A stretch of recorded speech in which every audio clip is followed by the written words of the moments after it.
So today I want to cover something that it appears all Christianity now has utterly deceived themselves. And that is concerning 1 John 2 verse 18, where even John explains something in 2 verse 18, that the Christian population today has not just I don't believe they overlooked, I just believe they have rejected it. So I'll go ahead and read it.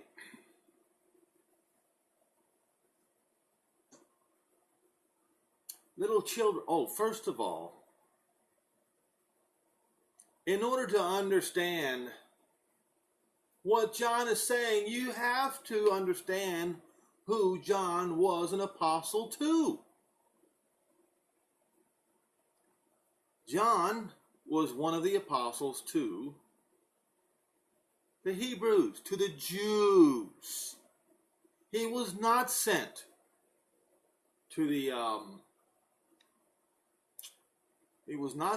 Gentiles. Only Paul was. You can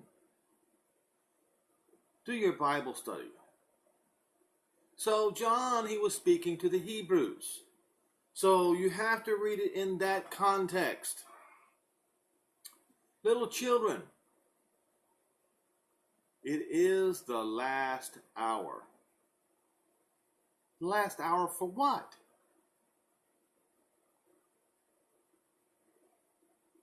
Who do you think it was the last hour for? It was the last hour for Jerusalem. As you have heard, that not Antichrist, anti-Messiah shall come.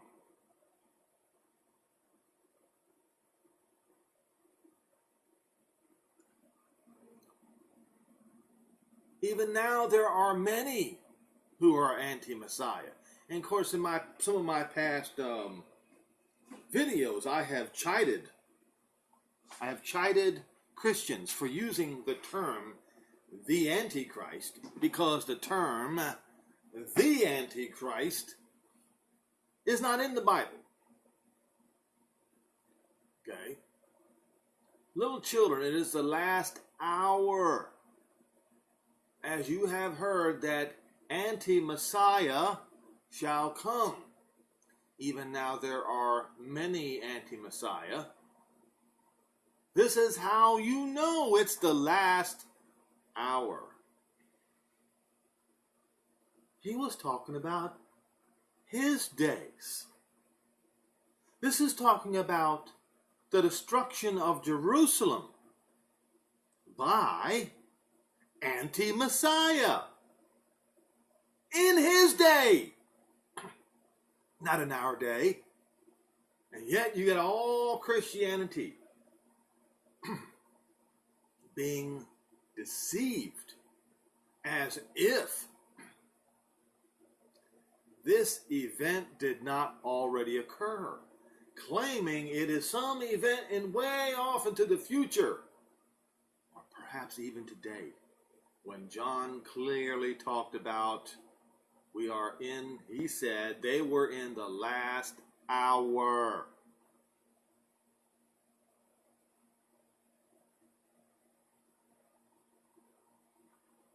Now in contemporary English version, it says, children, this is the last hour. You heard that the enemy of Messiah would appear at this time.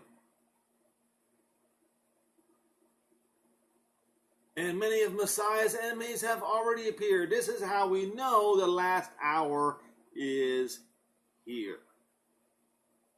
Clearly, John was talking about his days, and indeed, he was still alive when the event he was speaking of occurred. In some ways, I say in some ways, he was a witness to it, even though it might have been far off. He knew it happened. happened while John was still alive.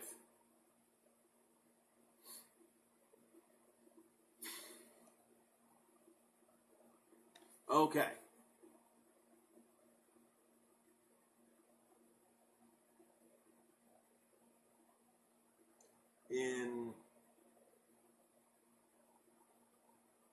So what theologians do is they take Daniel 11 and they claim that this Daniel 11 fellow is the man in the future from us, from our time. Okay, let's read it.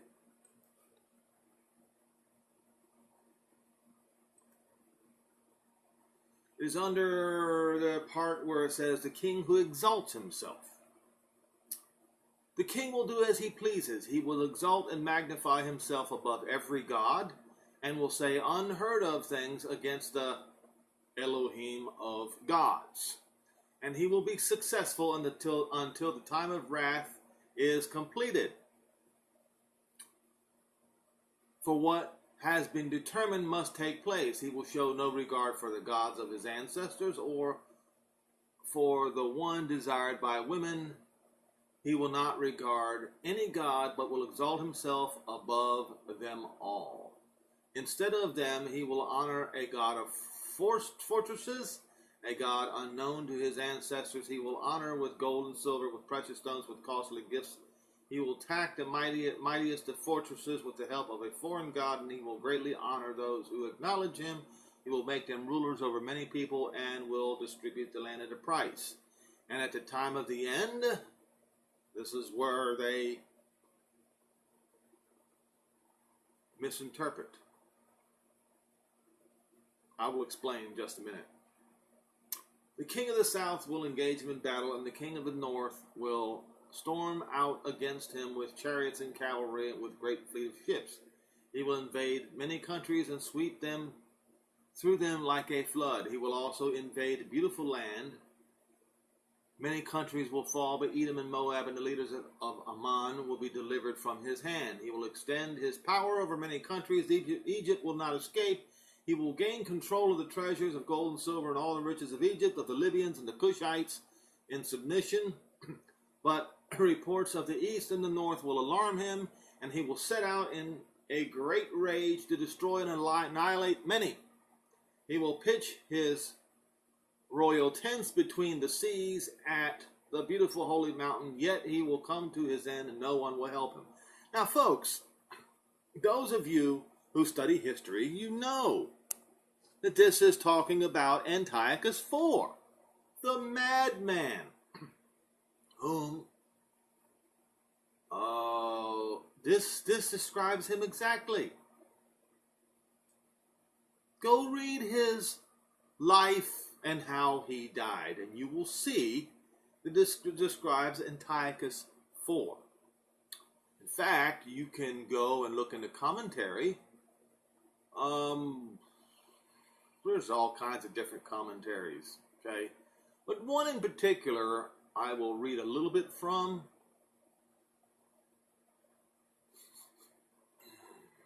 Man, it's long. And that would be the pulpit commentary.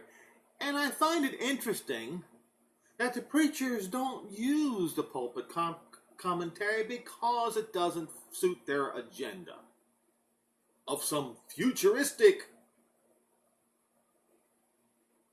Antichrist. Wow. I don't want to read this whole thing, but I guess I've got to.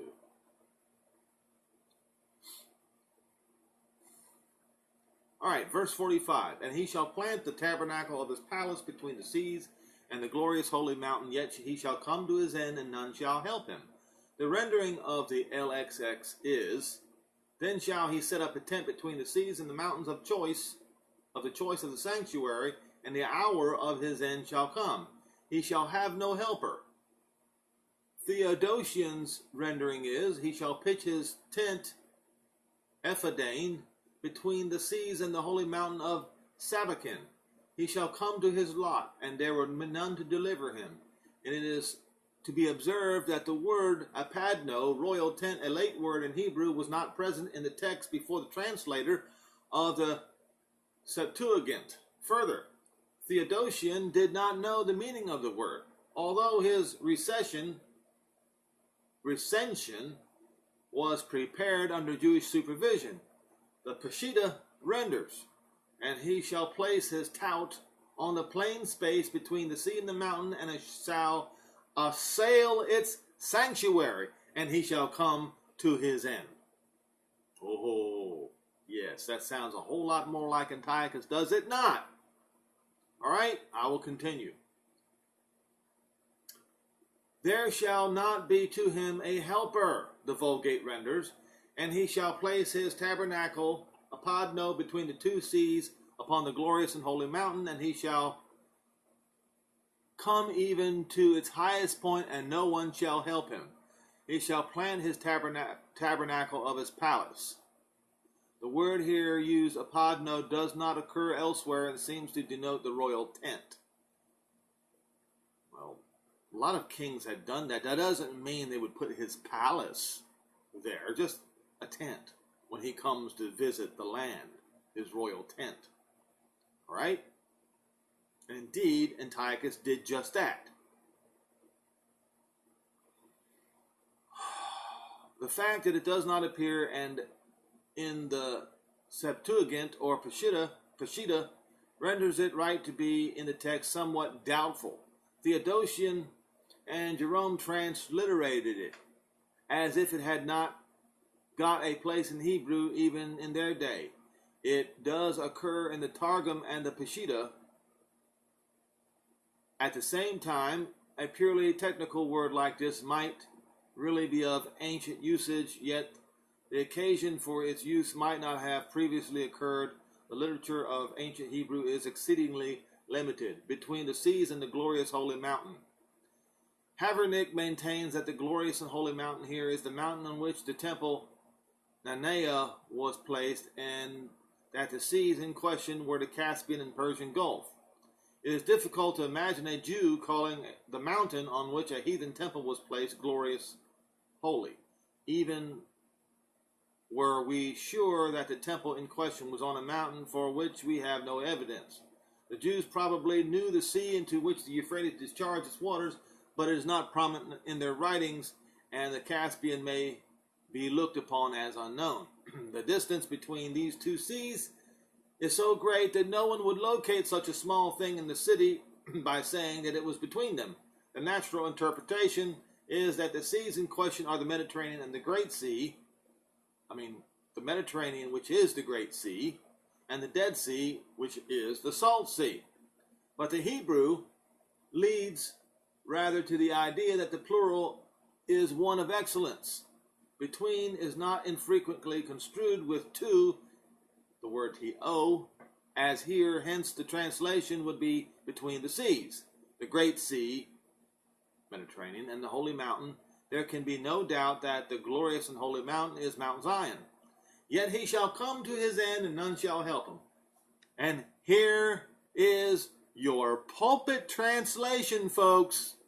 And your preacher won't read from even the pulpit translation. Why?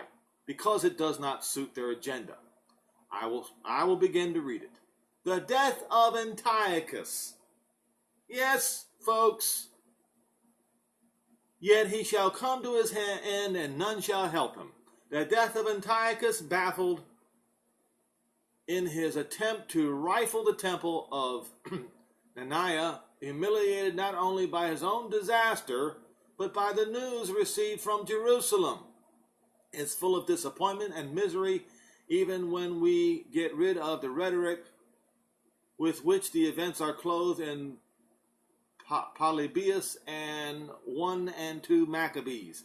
One half of his army under Lysias had been baffled and defeated by Judas Maccabeus. He himself had been repulsed in his attempt to replenish his coffers. The re is therefore for him no helper, so he dies of disappointment at Tabes or Tabes. And there you have it. A more accurate translation of Daniel 11 and verse 45. Yet modern day preachers reject it. Why? Because it does not fit their agenda. Now, what did Messiah say about this ban? All right. Now, as you know,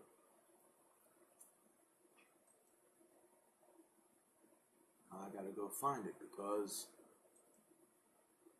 I accidentally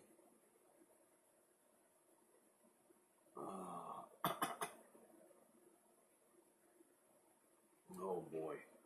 It is in John 14. Yes, John 14.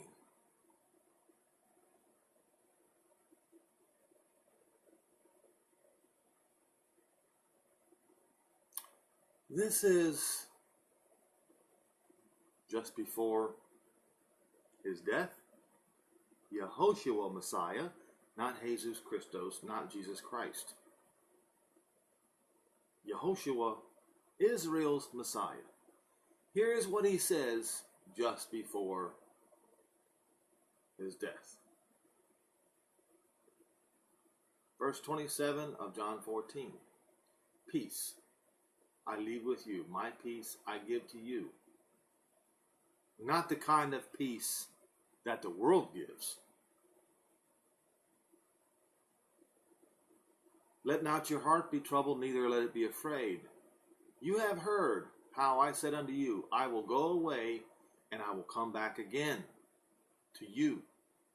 If you loved me, you would rejoice, because I said, I go unto the Father, for my Father is greater than I. Now that's one doctrine that Christianity, one of many doctrines that Christianity simply does not believe. They believe that their Jesus Christos is equal with the Father. The Father, Jehovah, has no equal. And it says right here, for my Father is greater than I. And now I have told you before it come to pass, that when it is come to pass, that you might believe. Hereafter I will not talk with you very much. Why? Because the prince of this world comes and has nothing in me. All right? The prince that comes has nothing in me.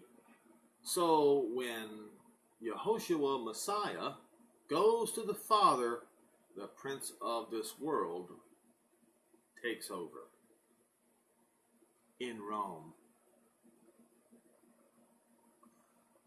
after the order of Antiochus.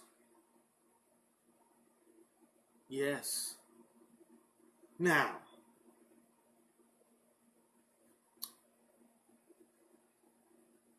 just to further make my point, I want to go to Revelation.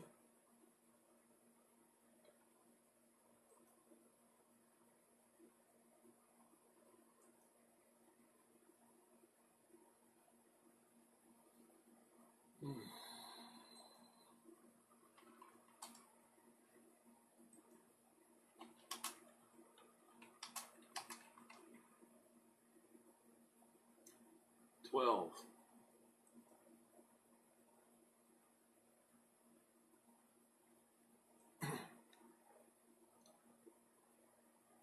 start in verse 7. And there was a war in heaven. Michael and his angels fought. Oh, I'm sorry. If we read, I've started verse 1. And a lot of people deliberately misinterpret this as well, as if this is something futuristic. Well, the very last part of it is futuristic, but not the the main thrust of it. There appeared a great wonder in heaven, and a woman clothed with the sun and the moon under her feet, and upon her head a crown of 12 stars. Some people say that's the church. No, it's not. It's Israel. And she being with also, how is it? Miriam, I'm sorry. And she also being with child travailed, cried, travailing in birth and pain to be delivered. And there appeared another wonder in heaven. Behold, a great red dragon having 7 heads and 10 horns, and 7 crowns upon his heads. Well, this dragon, this is the Roman Empire. Bet you didn't know that, did you?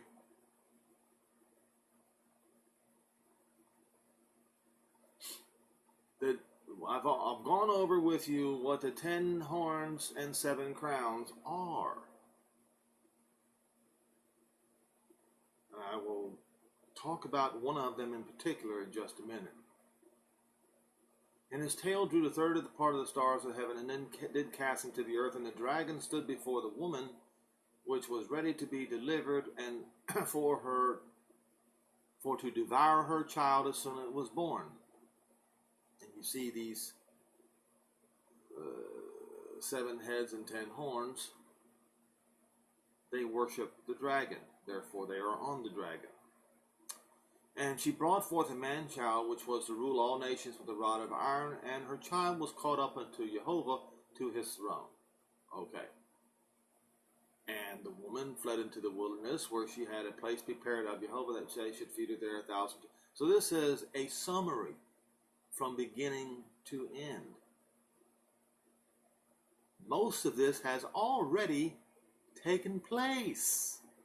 So when you read Revelation 12, you have to, when you read 1 through 5, you will see that most of this has already taken place. Therefore, most of Revelation 12 has taken place.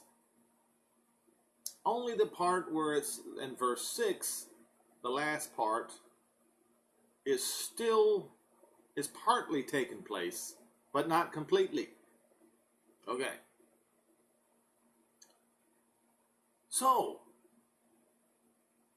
once again, verses 7 through 17 is how do I put this? It is a description of what was summarized from verses 1 through 6. Okay, so we continue reading. So now we go back to what's already took place. And there was a war in heaven. Michael and his angels fought against the dragon, and the dragon fought and his angels, and prevailed not, neither was there any place more found in heaven. Why? Because Messiah, Yehoshua Messiah, went to the Father. That's why. He had to be thrown out of heaven. Because Yehoshua Messiah, there was no room found for this devil. Why? Because Yehoshua Messiah shows up. Not to take his place. It's just there was no more room found for. Get out.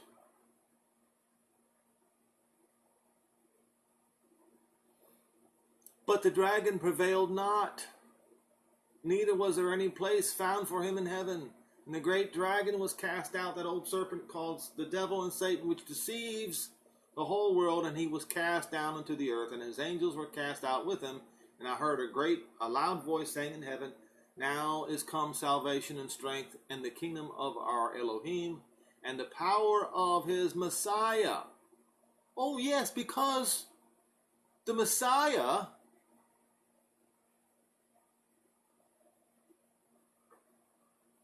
went to the Father in heaven, to his throne.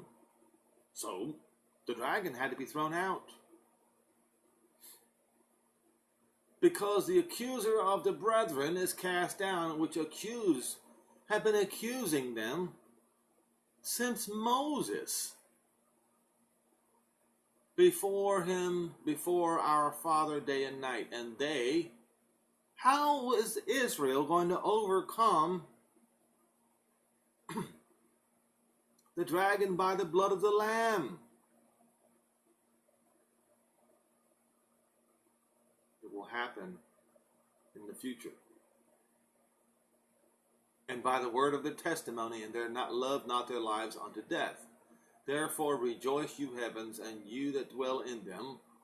And also that was talking about the apostles, by the way, who were also Jews. Woe unto the inhabitants of the earth and of the sea. What sea? The Mediterranean Sea. For the devil is come down unto you, yes, to the boot of the Mediterranean Sea, having great wrath, because where it says he has but a short time, as you will see, his time turns from infinite to finite. In other words, how do I put this? It is generally understood that spirit beings live forever. But at this point, he realizes his time will end. Period. And the dragon saw that he was cast unto the earth, and what did happen? He invaded Jerusalem. That's right. He persecuted the woman which brought forth the man-child. I know you church folks, you want to claim that this is the church he's speaking of. That is a delusion. It is a lie. The woman who brought forth the man-child is Israel. Period. And so this man persecuted Israel, persecuted the Jews, persecuted Jerusalem.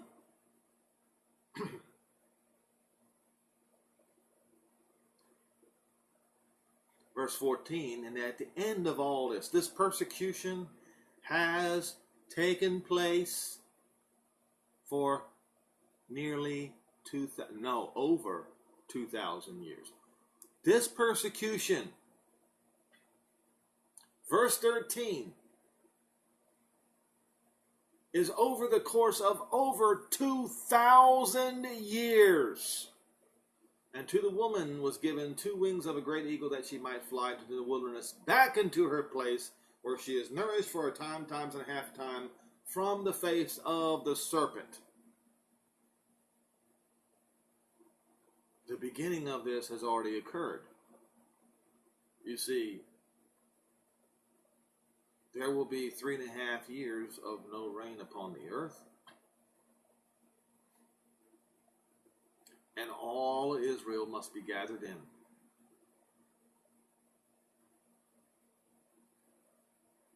But the serpent casts out of his mouth water as a flood after the woman.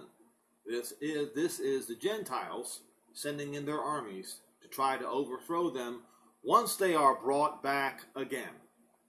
But they are defeated. But that's not what the Christians say. The Christians say that they will be deceived by the Antichrist. This is what the Christians say. But the Scripture says this invading army in the last time, at the very end, will be defeated. But Christianity does not believe this. They reject it outright.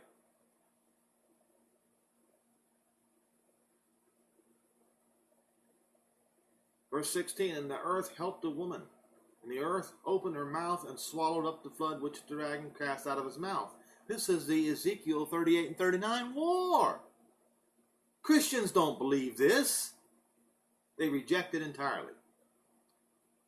And the dragon was wroth with the woman, and went to make war with the rest of her seed, which keep the commandments of Jehovah, and have the testimony of Yehoshua Messiah. Who are they? The 2 witnesses. That's right. The prophets of the last days, the prophets that will witness against the Gentiles for their crimes. Now what I want to do is go to the Great Revolt. This is on the JewishVirtualLibrary.org. It is the Great Revolt of 66 through 70 CE.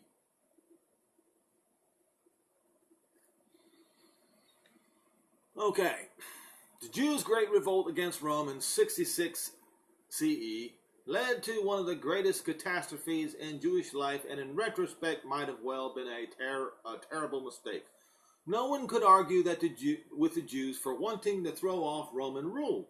Since the Romans had first occupied Israel in 63 BCE, their rule had grown more and more onerous. From almost the beginning of the Common Era, Judea was ruled by Roman procurators whose chief responsibility was to collect and deliver an annual tax to the empire. Whatever the procurators raised beyond the quota assigned, they could keep. Not surprisingly, they often imposed confiscatory taxes.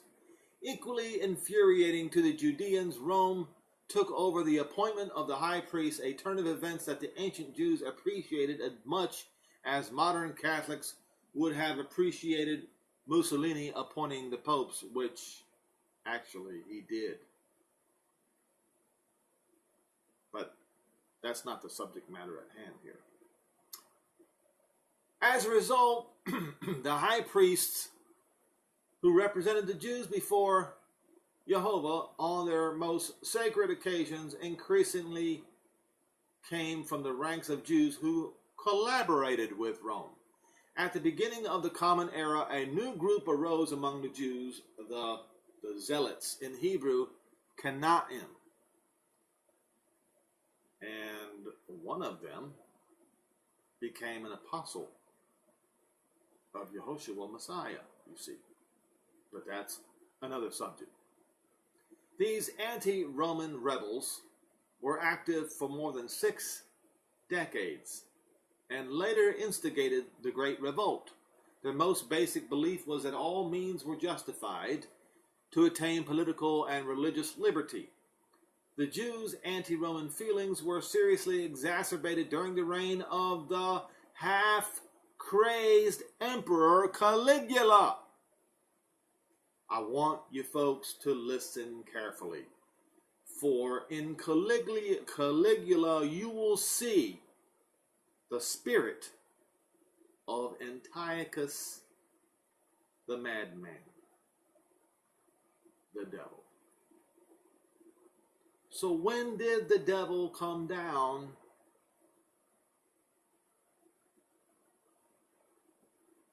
upon Rome?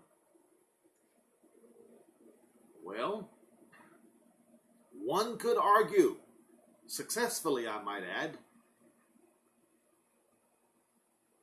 when Caligula received his injury, something happened to Caligula. Might want to do a little research on what happened to Caligula. He became brain damaged and an evil spirit entered into him. Okay? The half-crazed Caligula, who in the year 39 declared himself to be a deity and ordered his statue to be set up at every temple in the Roman Empire. The Jews alone in the empire refused the command. They would not defile the temple with a statue of pagan Rome's newest deity. So Caligula,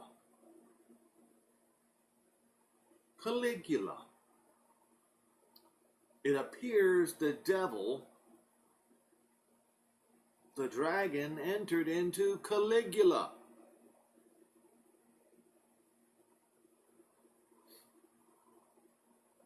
Caligula threatened to destroy the temple, so a delegation of Jews was sent to pacify him. To no avail, Caligula raged at them. So you are the enemy of the gods. The only people who refuse to recognize my divinity. Only the emperor's sudden violent death saved the Jews from wholesale massacre. What happened next?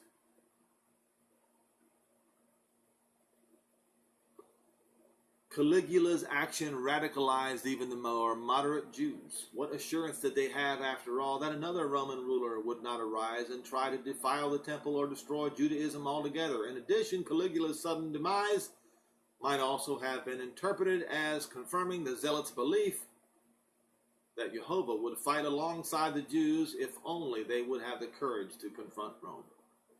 In the decades after Caligula's death, Jews found their religion subject to periodic gross indignities. Roman soldiers exposing themselves in the temple on one occasion and burning a Torah scroll on another. Ultimately, the combination of financial exploitation, Rome's unbridled contempt for Judaism, and the unabashed favoritism that the Romans extended to Gentiles living in Israel brought about the revolt. In the year 66, Florus, the last Roman procurator, stole vast quantities of silver from the temple. The outraged Jewish masses rioted and wiped out the small Roman garrison stationed in Jerusalem. Cestius Gallus, the Roman ruler in neighboring Syria, sent in a larger force of soldiers, but the Jewish insurgent routed them as well. This was a heartening victory that had a terrible consequence. Many Jews suddenly became convinced that they could defeat Rome, and the zealots' ranks grew geometrically. Never again, however, did the Jews achieve so decisive a victory. When the Romans returned, they had 60,000 heavily armed and highly professional troops. They launched their first attack against the Jewish state's most radicalized area, the Galilee of the North. The Romans vanquished the Galilee, and an estimated 100,000 Jews were killed or sold into slavery.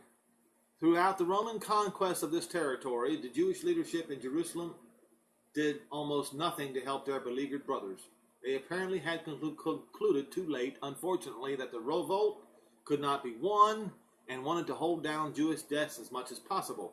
The highly embittered refugees who succeeded in escaping the Galilean massacres fled to the last major Jewish stronghold, Jerusalem. There they killed anyone in the Jewish leadership that was not as radical as they. Thus, all the more moderate Jewish leaders who headed the Jewish government at the revolt's beginning in 66 were dead by 68, and not one died at the hands of Romans. All were killed by fellow Jews. The scene was now set for the revolt's final catastrophe. Outside Jerusalem, Roman troops prepared to besiege the city. Inside the city, the Jews were engaged in a suicidal civil war. In later generation, the rabbis hyperbolically declared that the revolt's failure and the temple's destruction was due not to Roman military superiority, but causeless hatred among the Jews.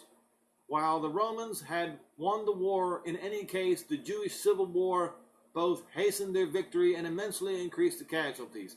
One horrendous example: in expectation of a Roman siege, the Jerusalem Jews had stockpiled a supply of dry food that could have fed the city for many years. But one of the warring zealot factions burned the entire supply, apparently hoping that destroying this security blanket would compel everyone to participate in the revolt. The starvation resulting from this mad act caused suffering as great as any the Romans inflicted. We do know that some great figures in ancient Israel opposed the revolt, most notably Rabbi Yochanan ben Zakkai. Since the zealot leaders ordered the execution of anyone advocating surrender to Rome, Rabbi Yochanan arranged for his disciples to smuggle him out of Jerusalem disguised as a corpse. Once again, he personally surrendered to the Roman general Vespasian, which actually, in all truth, that Roman general Vespasian became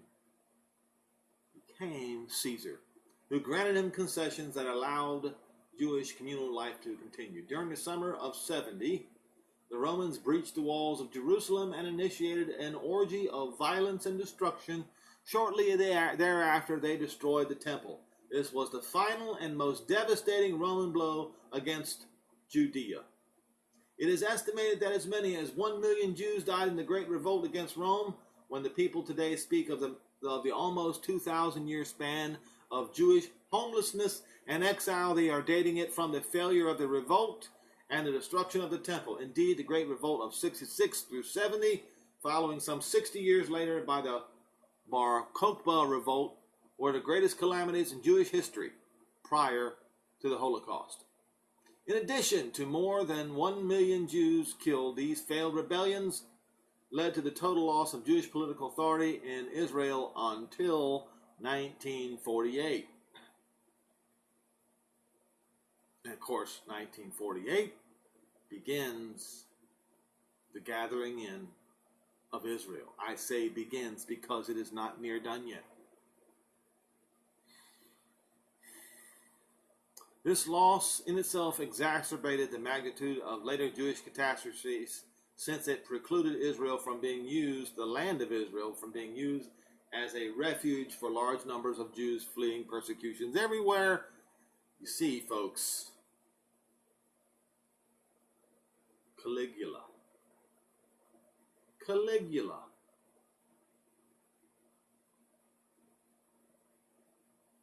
began the campaign against Jerusalem. And those who came after them, Vespasian and Titus, were after the order of Antiochus IV. So you see, that which Christianity today says is going to happen in the future has already happened. If you cannot see the fact that anti-Messiah, that is written in 1 John 2 verse 18, if you cannot see that it began with Caligula and was in Rome ever since, you, along with your fellow Christians, will believe that Yehoshua Messiah is your so-called Antichrist. That's what you're going to believe. Because you see, folks, delusion.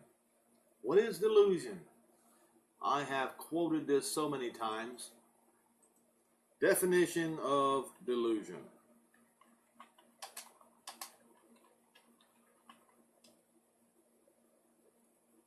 An idiosyncratic belief or impression that is firmly maintained despite being contradicted by the truth. Reality. Typically a symptom of mental disorder.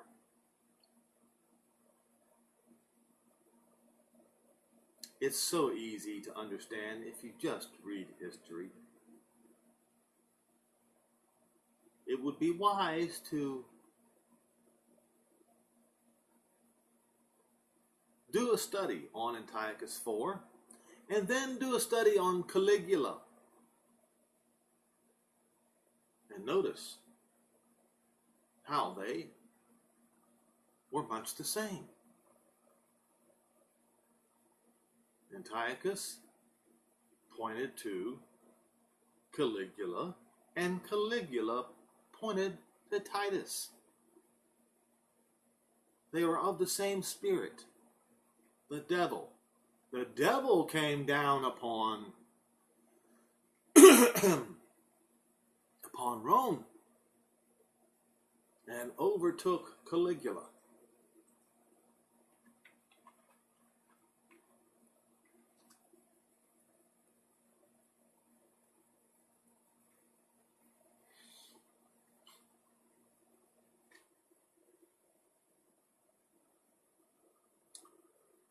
Let's see here.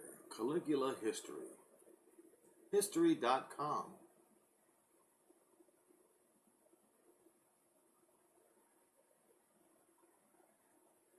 Roman Emperor number 3. You see, there were 7.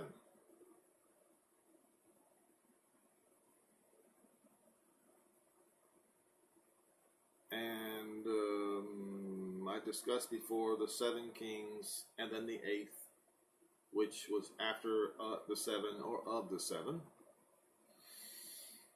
In a previous video, the third of Rome's emperors, Caligula, formerly known as Gaius, achieved feats of waste and carnage during his 4-year reign,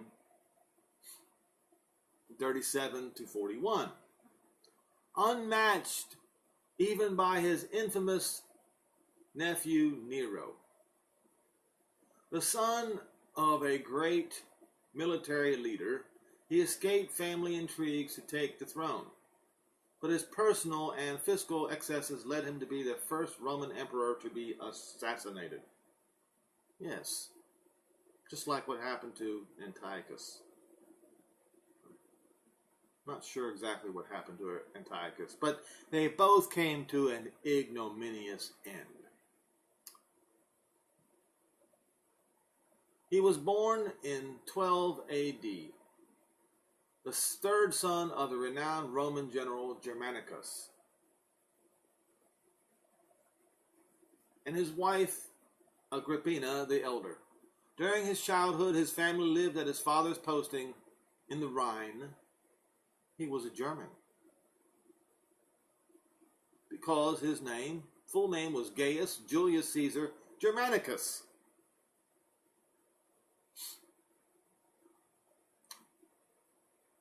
During his childhood, his family lived at his father's posting in the Rhine, where the general's troops gave the future emperor his nickname Caligula, which means little boot.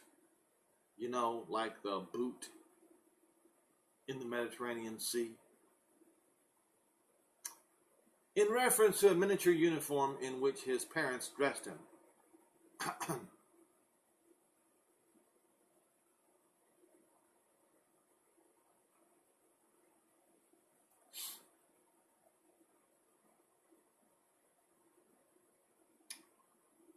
Let's see.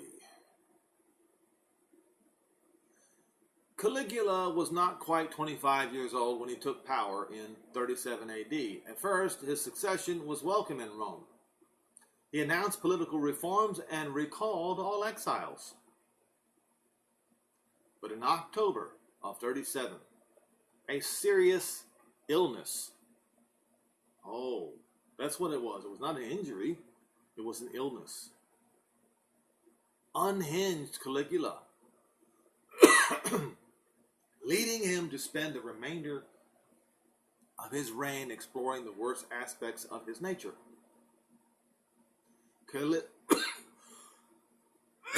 Caligula lavished money on building projects, from the practical aqueducts and harbors to the cultural theaters and temples to the downright bazaar, which was requisitioning hundreds of Roman merchant ships to construct a 2-mile floating bridge across the Bay of Bayuli, so he could spend 2 days galloping back and forth across it. In 39 and 40, he led the battle campaigns to the Rhine and the English Channel, where he eschewed battles for theatrical displays, commanding his troops to plunder the sea by gathering shells in their helmets.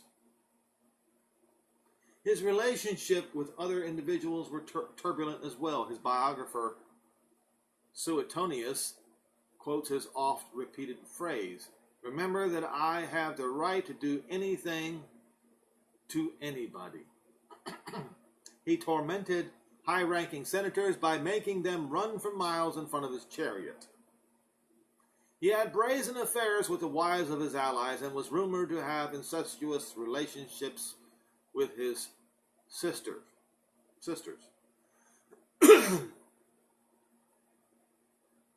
Caligula was tall, pale, and so hairy that he made it a capital offense to mention a goat in his presence. He worked to accentuate his natural ugliness by practicing terrifying facial expressions in a mirror. But he literally wallowed in luxury, allegedly rolling around in piles of money and drinking precious pearls dissolved in vinegar. He continued his childhood games of dress up, donning strange clothing, women's shoes, accessories, and wigs, eager, according to his biographer Cassius Dio, to appear to be anything rather than a human being and an emperor. Caligula's profligacy was draining the Roman treasury faster than he could replenish it through taxes and extortion. A conspiracy formed between the Praetorian Guard, the Senate, and the Equestrian Order. And late January of 41 AD, Caligula was stabbed to death along with his wife, his daughter, by officers of the Praetorian Guard led by Cassius Cherio. Thus, Cassius Dio notes, Caligula learned by actual experience that he was not a god. The Senate established to use the disastrous end of Caligula's reign as a pretext to re-establish the Roman Republic, but Claudius, the heir designate, took the throne after gaining the support of the Praetorian Guard. Yes, and the Julio-Claudian dynasty would remain secure for another 17 years until Nero's suicide in 68. And it appears that the devil came down upon Rome when Caligula became ill. So there you have it, folks. Do not be fooled by your preachers, their lies, their twisting of the scripture to try to get you to fight against Israel's Messiah in the last days. Oh, they will. And I will tell you this. All those horrible things that happened to the Jews in Jerusalem, them killing each other, is going to happen to Western civilization. The deliberate starving and killing each other is going to happen to Western civilization. It is written, Moses talked about it. I believe it's in Deuteronomy 30.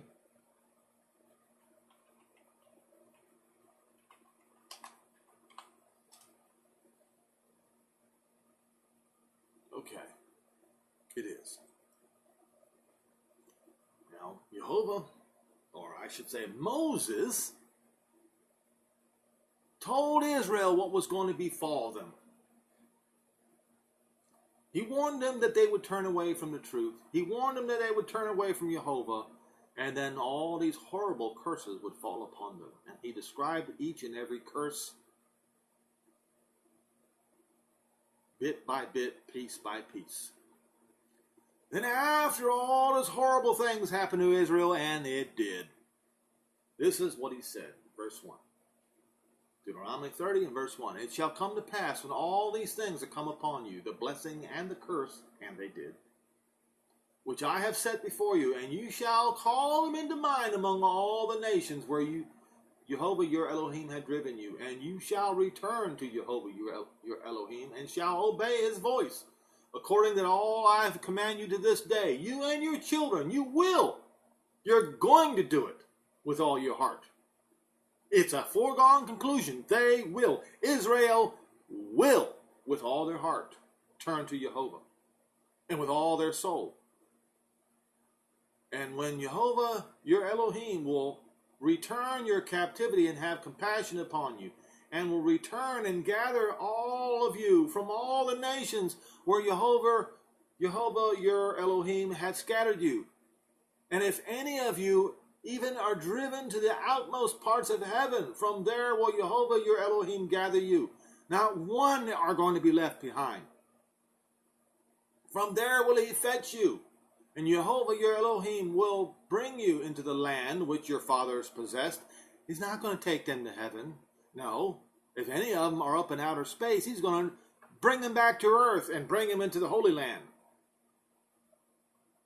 And you shall possess it, and he will do you good and multiply you above the old days. And Jehovah your Elohim will circumcise your heart and the heart of your seed to love Jehovah your Elohim with all of your heart, with all of your soul, that you may live. And Jehovah your Elohim will put all these curses, those horrible things that happened in Jerusalem. When the Romans besieged Jerusalem, all of those things are going to happen to the Romans, Western civilization.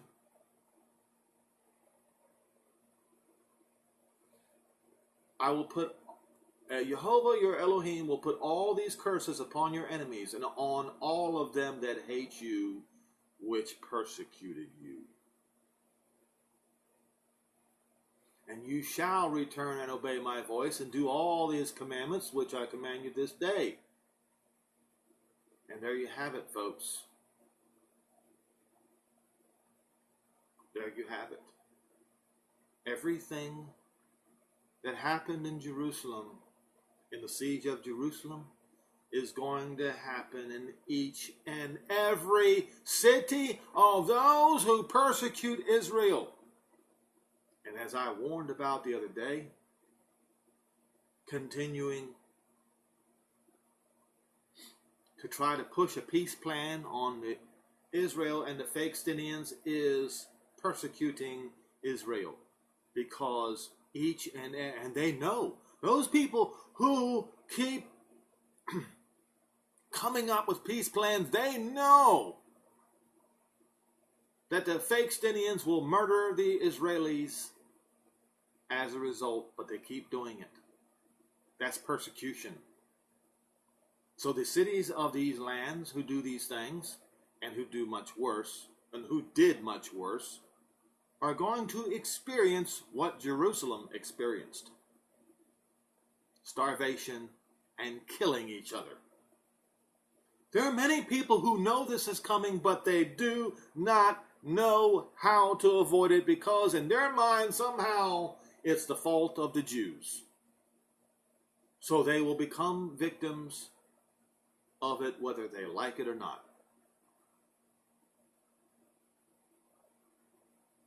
How hard is it to be a friend of the Jews? How hard is it to be an ally of Israel?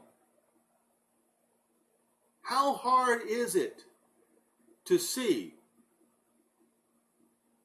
that you have no right trying to force a peace plan between Israel and their enemy? You can't do it. You're not allowed to do it, but you do it anyway. Starvation and brother against slaughtering of brother against brother is coming, and it is written in Haggai 2 verses 18 through 22. It's coming upon all those who persecuted Israel and who hated them. Your Antichrist narrative is designed to deceive you and cause you to reject Israel's Messiah when he comes.